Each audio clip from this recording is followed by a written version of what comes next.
ರವಿ ಕುಗ್ವೆ, ಮಾಜಿ ಜಿಲ್ಲಾ ಪಂಚಾಯತಿ ಸದಸ್ಯರು, ಸಾಗರ. ನಮ್ಮ ಸಾಗರ ದರ್ಪಣ ವಾಹಿನಿಗೆ ನನ್ನ ಅಭಿನಂದನೆ ಹೇಳ್ತಿದ್ದೀನಿ. ಸುಮಾರು ಒಂದು 6-7 ತಿಂಗಳಿಂದ ಚೆನ್ನಾಗಿ ಸಾಮಾಜಿಕವಾಗಿ, ಶೈಕ್ಷಣಿಕವಾಗಿ ಹೆಚ್ಚು ವರದಿಯನ್ನು ಬಿತ್ತರಿಸ್ತಾ ಇದ್ದೀರಿ. ಮತ್ತು ಈ 3 ಕ್ಷೇತ್ರಗಳಲ್ಲೂ ರಾಜಕೀಯವಾಗಿ, ಸಾಮಾಜಿಕವಾಗಿ, ಮೂಲಭೂತ ಸಮಸ್ಯೆಗಳು ಮತ್ತು ಲೋಕಸಭಾ ಚುನಾವಣೆ ಈ ಥರದ ಅನೇಕ ವಿಚಾರಗಳನ್ನು ಜನರಿಗೆ ಬಿತ್ತರಿಸ್ತಾ ಇದ್ದೀರಿ. ಅದೇ ಈ ಲೋಕಸಭೆ ಚುನಾವಣಾ ವಿಚಾರದಲ್ಲಿ ನಿಮ್ಮ ವಾಹಿನಿ ಜೊತೆಗೆ ಹಂಚಿಕೊಳ್ತಕ್ಕಂಥ ವಿಚಾರ ಅಂತಂದರೆ,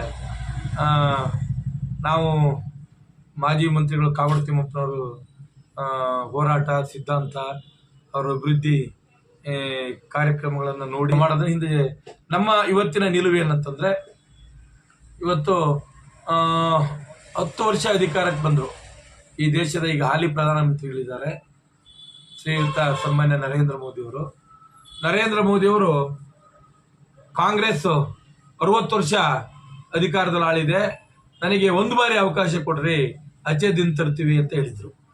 2000 ಇದರಲ್ಲಿ ಏನು ಕಳೆದ 10 ವರ್ಷದ ಹಿಂದೆ 2000 ಮೊನ್ನೆ ನಡೆದಿರೋದು 19ನೇ ಚುನಾವಣೆ 2ನೇ ಬಾರಿ, ಅದಕ್ಕಿಂತ ಹಿಂದೆ ನಡೆದಿಕ್ಕಂಥದ್ದು 2013ರಲ್ಲಿ.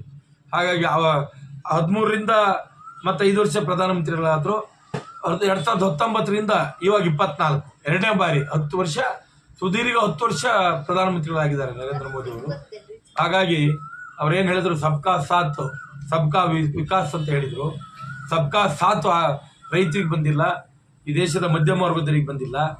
ಹಾಗಾಗಿ ವಿಕಾಸ ಕೂಡ, ಭಾರತ ಕೂಡ ವಿಕಾಸ ಆಗಿಲ್ಲ ಸ್ನೇಹಿತರೆ. ಹಾಗಾಗಿ ಯಾರಿಗೆ ಸಬ್ಕಾ ಸಾಥ್ ಸಬ್ಕಾ ವಿಕಾಸ ಯಾರಾಗಿದ್ದಾರೆ ಅಂದರೆ ಅದಾನಿ ಅಂಬಾನಿ ಸೋದರರು. ಅವರು ಇವತ್ತು ಸಿಕ್ಕಾಪಟ್ಟ ಏನು ಇವತ್ತು ಅವರ ವ್ಯವಹಾರ ಮತ್ತು ಅವರ ಬಂಡವಾಳಗಳನ್ನು ಇವತ್ತು 1000 ಲಕ್ಷ ಕೋಟಿ ಗಟ್ಟಲೆ ಹೆಚ್ಚಿನ ವೃದ್ಧಿ ಮಾಡ್ಕೊಂಡಿದ್ದಾರೆ. ಅಂದರೆ ಅದು ನರೇಂದ್ರ ಮೋದಿಯವರ BJP NDA ನೇತೃತ್ವದ ಸರ್ಕಾರ, ಮೋದಿಯವರ ಶ್ರೀರಕ್ಷೆಯಿಂದ ಅವರು ವೃದ್ಧಿ ಆದರು. ಬಂಡವಾಳ ಸಬ್ಕಾ ಸಾಥ್ ಸಬ್ಕಾ ವಿಕಾಸ್ ಅವರಿಗಾಗಿದೆ. ಅಚ್ಚೇ ದಿನ ಈ ದೇಶದ ರೈತರಿಗೆ ಬಂದಿಲ್ಲ. ರೈತರ ಸಾಲನ 1 ರೂಪಾಯಿ ಸಾಲನ್ನ ನರೇಂದ್ರ ಮೋದಿಯವರು ಮನ್ನಾ ಮಾಡಿಲ್ಲ. ಕೊರೋನಾದಲ್ಲಿ ನಲಿಗೆ ಹೋಗಿದ್ರು ಮಧ್ಯಮ ರೈತರು ಒಂದೇ ಅಲ್ಲ, ಕೂಲಿ ಕಾರ್ಮಿಕರು, ಎಲ್ಲ ಜಾತಿಯ ಬಡವರು ಕೊರೋನಾದಲ್ಲಿ ನಲಿಗೆ ಹೋಗಿದ್ರು. ಔಷಧಿಗಳನ್ನು ಕೂಡ ನರೇಂದ್ರ ಮೋದಿಯವರು ಬೇರೆ ದೇಶಕ್ಕೆ ಇಲ್ಲೇ ಔಷಧಿಗಳನ್ನು ಪೂರೈಕೆ ಮಾಡಿದ್ರೆ ಆಮ್ಲಜನಕ ಇಲ್ಲದೆ ಬೆಡ್ಡು, ಟ್ಯಾಬ್ಲೆಟ್ಸು, ಸಿರೇಂಜು ಎಲ್ಲ ಸಿಕ್ಕಾಬಿಟ್ಟ ದುಪ್ಪಟ್ಟು ರೇಟ್ ಹಾಕಿ ಸತ್ತೋಗ್ಬಿಟ್ರು. ದುಡ್ಡಿದ್ದವ್ರು ಮಾತ್ರ ಬದುಕೊಂಡ್ರು. ನರೇಂದ್ರ ಮೋದಿಯವರು ಬೇರೆ ದೇಶಕ್ಕೆ ಮಾರ್ಕೆಟ್ ಕೊಟ್ಟಿದ್ರು. ಆ ಸಂದರ್ಭದಲ್ಲಿ ಸುಪ್ರೀಂ ಕೋರ್ಟ್ ಇವತ್ತು ಸಾಗಿಸ್ಬೇಕು, ಸುಪ್ರೀಂ ಕೋರ್ಟ್ ಅಭಿನಂದನೆ ಮಾಡಬೇಕು. ಕೊರೋನಾದಲ್ಲಿ ನಾವೆಲ್ಲ ನಮ್ಮ ಎಡಪಂಥೀಯ ಸ್ನೇಹಿತರು, ರಾಜ್ಯ ಸರ್ಕಾರ BJPನೇ ಇತ್ತು. ಕೊರೋನಾ ಸಂದರ್ಭದಲ್ಲಿ ಹೋರಾಟಗಳನ್ನು ಮಾಡಿದ್ವಿ. ರೈತ ಹೋರಾಟ ಡೆಲ್ಲಿಯಿಂದ ಹಿಡಿದು MSP ವಿಚಾರಕ್ಕಾಗಿ ಸಂಯುಕ್ತ ಕಿಸಾನ್ ಮೋರ್ಚಾ ಜೊತೆ ನಾವು, ನಮ್ಮ HB ರಾಘವೇಂದ್ರ ಅವರು, ಜಿಲ್ಲಾ DSS ಅಧ್ಯಕ್ಷರು ನಮ್ಮ ಡೂಗೂರ್ ಪರಮೇಶ್ವರ್ ಅವರು, ನಾವು ಈ ಸಾಗರ ತಾಲೂಕಲ್ಲಿ ಎಲ್ಲ ರೈತ ಸಂಘದ ಜೊತೆಗೆ ಸೇರ್ಕೊಂಡು ಡೆಲ್ಲಿವರೆಗೆ ಹೋರಾಟಕ್ಕೆ ಹೋಗಿದ್ವಿ. ಕಾಗೋಡಿನ ಸಮಾಜವಾದಿ ನೆಲ, ಕಾಗೋಡು ಸತ್ಯಾಗ್ರಹದ ಆ ಭೂಮಿಯಿಂದ ಇಲ್ಲಿಂದ ಹಿಡಿದು ಬೆಂಗಳೂರುವರೆಗೆ ಫ್ರೀಡಂ ಪಾರ್ಕು, ಡೆಲ್ಲಿವರೆಗೂ ಹೋರಾಟ ಮಾಡಿದ್ವಿ. ಪರ್ಯಾಯ ಪೀರಿಯಡನ್ನು, ಗಣರಾಜ್ಯೋತ್ಸವ ಪೀರಿಯಡನ್ನು ಕೂಡ ರೈತ ವಿರೋಧಿ ಕಾನೂನನ್ನು ವಿರೋಧಿಸಿ ದಾಖಲೆ 30-40 ಸಾವಿರ ಜನ ಸೇರಿಸಿದ್ವಿ 2022ರಲ್ಲಿ. ಅದರಿಂದ BJP ವಿರುದ್ಧ ಜನಾಂದೋಲನವನ್ನೇ ಮಾಡಿದ್ವಿ. ಕಾಂಗ್ರೆಸ್ನವರಿಗೆ ಶಕ್ತಿ ಇರಲಿಲ್ಲ. ಎಲ್ಲ ಎಡಪಂಥೀಯರು, ರೈತ ಸಂಘಟನೆಗಳು, ಸಾಹಿತ್ಯಗಳು, ಸಂಘಟನೆಗಳೆಲ್ಲ ಸೇರ್ಕೊಂಡು ಮಾಡಿದ್ವಿ. ಅದರಲ್ಲಿ ನೇತೃತ್ವವನ್ನು ವಹಿಸಿದ್ವಿ ನಾವು ಪ್ರಮುಖವಾಗಿ.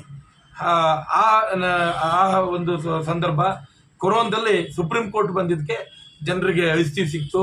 ಇಲ್ಲಿನ ಜನರಿಗೆ ಪ್ರಿಮಿನರಿ ಇದನ್ನ ಕೊಟ್ಟರು, ಇಂಜೆಕ್ಷನ್ ಡೋಸ್ ಎಲ್ಲ ಕೊಟ್ಟರು. ನಂತರದಲ್ಲಿ ಅದಕ್ಕೋಸ್ಕರ ನಾವೇನು ಮಾಡ್ತಾ ಇದ್ದೀವಿ ಅಂದರೆ, ಇವತ್ತು ನರೇಂದ್ರ ಮೋದಿಯವರ ಚುನಾವಣಾ ಪ್ರಣಾಳಿಕೆಯಲ್ಲಿ ರೈತರ ಸಾಲ ಮನ್ನಾ ಇಲ್ಲ. ಈ ರಾಜ್ಯದ ಮುಖ್ಯಮಂತ್ರಿ ಸಿದ್ದರಾಮಯ್ಯ ಅವರು 2013ರಲ್ಲಿ ಮುಖ್ಯಮಂತ್ರಿ ಆದಾಗ ಬಂಜರು ಭೂಮಿಗೆ, ಒಣ ಭೂಮಿಗೆ, ಕುಸ್ಕಿ ಜಮೀನಿಗೆ 8,000 ರೂಪಾಯಿ ಕೊಡೋದನ್ನು ಮಾಡಿದರು. 4 ಎಕರೆವರೆಗೆ 8,000 2013ರಲ್ಲೇ ಕೊಡೋದು ಮಾಡಿದರು. ರೈತರ ಸಾಲವನ್ನು ಸಿದ್ದರಾಮಯ್ಯವರು ಮನ್ನಾ ಮಾಡಿದರು. ಇವು ಎಲ್ಲ ನಿಗಮಗಳ ಇವತ್ತು SC/ST ಕಾರ್ಪೊರೇಷನ್ ಇರ್ಬೋದು, ಹಿಂದುಳಿದ ವರ್ಗದ ನಿಗಮ, ಆಟೋ ತಗೊಂಡವರಿಗೆ, ಮೀನ್ ಮಾರೋರಿಗೆ, ಹೆಣ್ಮಕ್ಳಿಗೆ, ಸ್ತ್ರೀ ಶಕ್ತಿ ಸಂಘದವರಿಗೆ ಅವತ್ತು ಸಾಲ ಮನ್ನಾ ಸಿದ್ದರಾಮಯ್ಯರು ಮಾಡಿದ್ರು. ಬಸವ ಜಯಂತಿ ದಿವಸ 2013ರಲ್ಲಿ ಅವತ್ತಿನ ದಿವಸನೇ CM ಆಗಿದ್ದ ದಿವಸನೇ ಮಾಡಿದ್ರು. ಎಲ್ಲ ಜಾತಿಯ ಬಡವರಿಗೆ ಸಿದ್ದರಾಮಯ್ಯನವರು ಕಾರ್ಯಕ್ರಮಗಳನ್ನು ಮಾಡಿದರು. ಆದರೆ ಮೋದಿಯವರು ರೈತರಿಗೆ ಇವತ್ತು ಎಲ್ಲ ಬ್ಯಾಂಕ್ಗಳು, ರಾಷ್ಟ್ರೀಕೃತ ಬ್ಯಾಂಕ್ಗಳಲ್ಲಿ ಸಿವಿಲ್ ಅಂತಕ್ಕಂಥ ಒಂದು ಕಾನೂನು ತಂದು ಇವತ್ತು ಸಣ್ಣ ಪುಟ್ಟ ಬರಗಾಲ ನೋಡ್ರಿ, ಮಳೆ ಆಗಿಲ್ಲ, ಸಿಕ್ಕಾಪಟ್ಟ ಬರಗಾಲ ಇದೆ, ಕೇಂದ್ರದಿಂದ ಪರಿಹಾರನೂ ಕೂಡ ಬಂದಿಲ್ಲ. 4-5 ಬಾರಿ ಸಿದ್ದರಾಮಯ್ಯರು, ಕೃಷಿ ಸಚಿವರು ಬೈರೇಗೌಡರು ಮನವಿ ಮಾಡಿದ್ರು, ಬಂದಿಲ್ಲ. ಚುನಾವಣೆ ಮಾತ್ರ ಹೂ ಮಳೆಯನ್ನು ಸುರಿಸ್ತಾರೆ. ಇವತ್ತು ಬರಗಾಲ ಇದೆ, ಮೇವಿನ ಕೊರತೆ ಇದೆ, ಜನರಿಗೆ ಹಸುವಿದೆ. ಮೋದಿಯವರ ರೋಡ್ ಶೇಯಲ್ಲಿ ಟನ್ ಗಟ್ಟಲೆ ಹೂವು. ಇವೇನು ದೇವರಾಗ್ಬಿಟ್ಟಿದ್ದಾರೆ ನಿಜಕ್ಕೂ. ಮೋದಿಯವರು ಜನಾಭಿಪ್ರಾಯ, ಇಂದಿರಾ ಗಾಂಧಿಯವರು 30 ವರ್ಷ ಅಧಿಕಾರದಲ್ಲಿದ್ದರು. 20 ಅಂಶಗಳ ಕಾರ್ಯಕ್ರಮದಲ್ಲಿ ಮನೆ ಮನೆಗೆ ಜನರ ಹೃದಯದಲ್ಲಿದ್ದರು ಇಂದಿರಾ ಗಾಂಧಿಯವರ. ಸಣ್ಣ ಹುಡುಗರಾದ ಕೇಳಿದ್ದೀವಿ. ಗರೀಬಿ ಹಠಾವ್ ಅಂತಕ್ಕಂಥ ಅನೇಕ ಕಾರ್ಯಕ್ರಮಗಳನ್ನ ಇಂದಿರಾ ಗಾಂಧಿಯವರು ತಂದಿದ್ರು.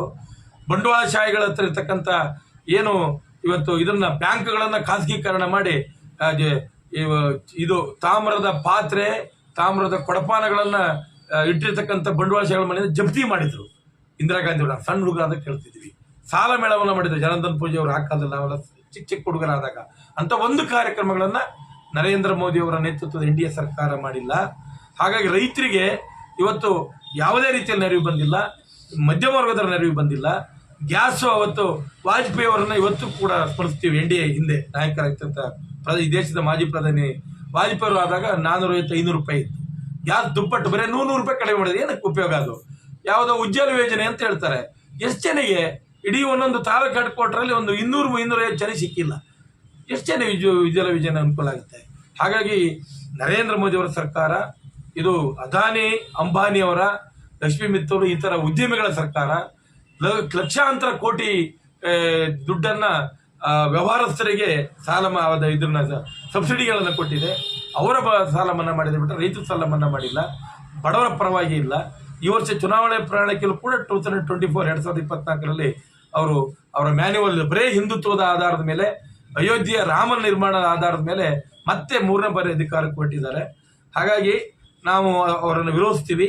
ನಮಗೆ ರೈತರ ಪರವಾಗಿರ್ತಕ್ಕಂಥ ಸರ್ಕಾರ, ನಮ್ಮ ಹಿಂದುಳಿದ ವರ್ಗ, ದಲಿತರು, ಯಾವುದೇ ಎಲ್ಲ ಜಾತಿಯ ಲಿಂಗಾಯತ ಸಮಾಜ ಮತ್ತು ಬ್ರಾಹ್ಮಣರು ಕೂಡ ಆರ್ಥಿಕವಾಗಿ ಹಿಂದುಳಿದವರಿಗೆ ಇವತ್ತು ಆರ್ಥಿಕ, ಸಾಮಾಜಿಕ, ಶೈಕ್ಷಣಿಕ ಏನು ವರದಿ ಇದೆ, ನಮ್ಮ ಕಾಂತರಾಜ್ ವರದಿ, ಸಿದ್ದರಾಮಯ್ಯನವರ ಮುಖ್ಯಮಂತ್ರಿ ಆಗಿರತಕ್ಕಂಥ ಸಂದರ್ಭದಲ್ಲಿ ಜನಗಣತಿ ಕಾಂತರಾಜ್ ವರದಿ ಈ ರಾಜ್ಯದಲ್ಲಿ ಇಡೀ ದೇಶದಲ್ಲೇ ರಾಹುಲ್ ಗಾಂಧಿ ಅವರು, ಕಾಂಗ್ರೆಸ್ ನಾಯಕರು, ನಮ್ಮ ಮಲ್ಲಿಕಾರ್ಜುನ್ ಖರ್ಗೆ ಅವರ ಜಾತಿ ಗಣತಿ ವಿಚಾರಕ್ಕೆ ನಮ್ಮ ಬೆಂಬಲ ಇದೆ. ಅದಕ್ಕಾಗಿ ನಾವು ಹೋರಾಟ ಮಾಡ್ತಾ ಇದ್ದೀವಿ. ಆ ನಿಟ್ಟಿನಲ್ಲಿ ನಮ್ಮ ತೀರಾ ಶ್ರೀನಿವಾಸ್ ಅವರು, ಜಿಲ್ಲಾ ಕಾಂಗ್ರೆಸ್ನ ಅಧ್ಯಕ್ಷರು, ನಗರಸಭೆ ಮಾಜಿ ಅಧ್ಯಕ್ಷರು ಏನಿದ್ದಾರೆ ಅವರು, ನಾವು ದುಗೂರು ಅವರು, ರಾಘವೇಂದ್ರ, ಎಲ್ಲ ಎಡಪಂಥೀಯ ಸಂಘಟನೆಗಳ ಸ್ನೇಹಿತರ ಜೊತೆಗೆ ಈ ಚುನಾವಣೆ, ಪಾರ್ಲಿಮೆಂಟ್ ಚುನಾವಣೆ ರಾಘವೇಂದ್ರ ಅವರು ನಿಂತಿದ್ದಾರೆ. ನಮ್ಮ ಮಾಜಿ ಮುಖ್ಯಮಂತ್ರಿ ಯಡಿಯೂರಪ್ಪನವ್ರ ಮಗ ರಾಘವೇಂದ್ರ ಬಗ್ಗೆ ವೈಯಕ್ತಿಕವಾಗಿ ಗೌರವ ಇದೆ. ರಾಘವೇಂದ್ರ ಅವರು ಸಣ್ಣ ಪುಟ್ಟ ಸಾಕಷ್ಟು ಅಭಿವೃದ್ಧಿ ಕೆಲಸಗಳನ್ನ ಜಿಲ್ಲೆಯಲ್ಲಿ ಮತ್ತು ಸಾಗರ ತಾಲೂಕಲ್ಲೂ ಮಾಡಿದ್ದಾರೆ. ಮೇಲ್ಸೇತುವೆ, ರೈಲ್ವೆ, ಈ ಥರದ ವಿಚಾರಗಳು, ರೋಡು, ರಸ್ತೆ. ಆದರೆ ಇನ್ನೂ ಸಾಕಷ್ಟು ಕೆಲಸಗಳನ್ನ ಮಾಡಬೇಕು ಅವರು. ಬರೇ ಈ ಜಿಲ್ಲೆಯಲ್ಲಿ ಹೆಚ್ಚಿನ ಮುಖ್ಯವಾಹಿನಿ ಬಂದಿರತಕ್ಕಂಥ ವೀರಶೈವ ಸಮಾಜಕ್ಕೆ, ನಮ್ಮ ಅವಿಕ್ಸ್ ಸಮಾಜಕ್ಕೆ, ಬಂಡವಾಳಶಾಹಿಗಳಿಗೆ ಮಾಡೋದಲ್ಲ. ಎಲ್ಲ ನಮ್ಮ ಹರಿಜನ ಚೆನ್ನೈ ಸಮಾಜ ಈ ತಾಲೂಕಲ್ಲಿ ಇದೆ, ಚಲವಾದಿ ಸಮಾಜ ಇದೆ, ಕೊರಚೂರು, ಕೊರಮೂರು, ಈಡಿಗರ, ನಮ್ಮ ತುಮರಿ, ಬ್ಯಾಕೋಡು, ಮೆಘಾನೆ ಅಂತಲ್ಲಿ ನಾವು BR ಜಯಂತಿ ಹಿಂದೆ ಭಾರತೀಯ ಜನತಾ ಪಕ್ಷಕ್ಕೆ ಸಪೋರ್ಟ್ ಮಾಡಿದಾಗ ನಾವೇ ಇಬ್ಬರು ನಮ್ಮ ವೈಯಕ್ತಿಕವಾಗಿ ಗಮನ ಸೆಳೆದು ಅಲ್ಲೊಂದು ಸಮುದಾಯ ಭವನ ಮಾಡಿಸಿದ್ವಿ. ತದನಂತರ ಕಳೆದ ಚುನಾವಣೆಯಲ್ಲೂ ನಾವು ರಾಘವೇಂದ್ರಗೆ ಮಾಡಿದ್ವಿ. ರಾಘವೇಂದ್ರ ಜೊತೆ ಇರ್ತಕ್ಕಂಥ BJPಯ ಮಾಜಿ ಶಾಸಕ ಹಾಲಪ್ಪನ